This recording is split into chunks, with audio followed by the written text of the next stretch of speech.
Ka United Democratic Party Mawkyrwat Circle henen kasngi kalapan itu ya ukartong jong kaseng uban sayakun ha ke election MDC kaban salong na Mawkyrwat constituency uba Jeslan Roy nong seat bat la pediang buramru da kispak ngut ki Nonggialam bat ki Nongkyrshan ki ba na ki seng sain partai bapher ki bakentop ya ke Hspdp Congress NPP bat Trinamool Congress ha kani ke jingalang arngut ki Nonggialam jong ka UDP Mawkyrwat Circle ki bom syam yo ya ke tiket na kebenta ka MDC election kata iba Edelbert Yau Pniau bat iba Senshar Lengkhoi kila pen scam pat ba ya ke Nongkyrshan jengki ya ke Seng UDP da ka baong ba kin yai beteng ban tre shitam na kebenta ka jingchop jong kartong ka Seng uba Jeslan Roy nong sin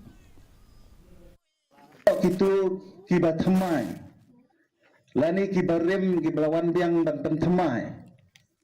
hakani kasni ban Pyniasoh yang ada bat ke parti UDP. Ni nakaliang jaga parti ni pedang ye pi daga basmo bha e badaka mon sobha ga jongthi na nedu klamdan ba pandor manu ye pi kade hi ga jing sotho ga jongthi simat ha ga ba pila sim ya kan garai ban wan Pyniasoh yang bat ke parti UDP mentagasni Kasnong